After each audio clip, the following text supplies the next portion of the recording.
Is the age of coding coming to an end? This is the question that's been setting the internet ablaze. Forget about AI, will no code, low code take over web development? In the next few minutes, not only will we dive into why this debate is crucial for the future of web development, but I'm also going to show you some surprising ways no code and low code has already been changing the game. Okay, so first, what is no code and what is low code? No code means you need to have zero knowledge of coding to build a website or application you're looking for, and low code means you can do things no code, but have the ability to make things a little bit more custom if you have a little bit of coding knowledge. Hence why the rise of no code, low code has been pretty rampant in 2024. As a matter of fact, no code and low code platforms help reduce app development time by 90%. And it's projected that 70% of new business applications will use low-code, no-code technologies by 2025.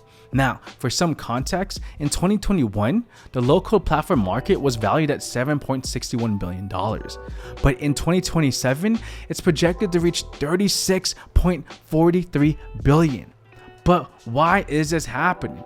Good question. Let's explore the compelling reasons behind this crazy shift in tech.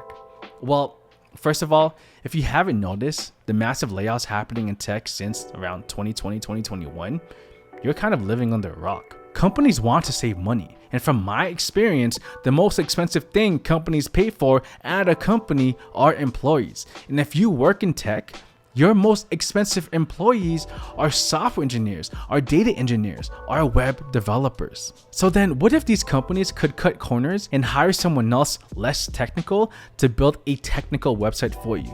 Let's say you pay these contractors $50,000 a year versus a full stack engineer between $150,000 to $200,000 a year. Secondly, even if you wanted to hire the best developers for $200K a year, you probably can't afford it. So then why not use a tool that allows you to do everything an engineer can do, but do it by yourself? And I mean, with these new no-code, low-code platforms, you can do everything from front end, back end, connect to different databases, APIs, and even use things like AI to help you build things you never thought you could ever build on your own. For example, there's this no-code, low-code platform named Wix Studio, and they not only offer an intuitive interface for web design, but also integrate advanced features like e-commerce. You can do things with SEO and even social media tools.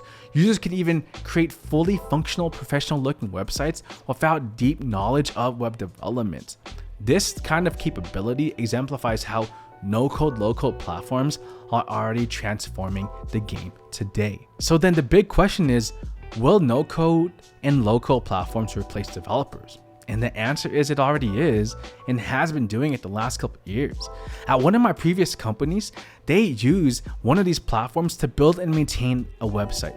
They didn't even hire a full-time developer, but a contractor to make updates and make changes to the site. And by the way, this contractor didn't even know how to actually code.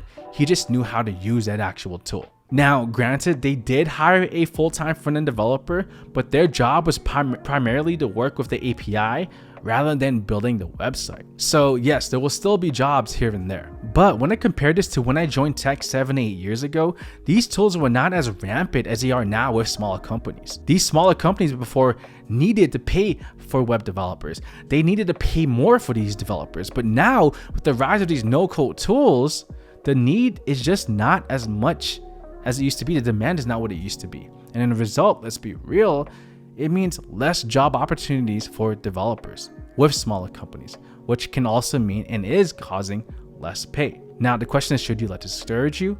It's discouraging, but no, you shouldn't let this discourage you. What this means is that if you're learning code today, if you've been learning code the last couple years and trying to get your first tech job, it doesn't mean you don't have a chance to get a job in tech and make good money. It just means you need to fight more. It just means you need to learn more technologies. It just means you need to really go above and beyond more than you thought you needed to actually do it. It just means more competition because there's less opportunities.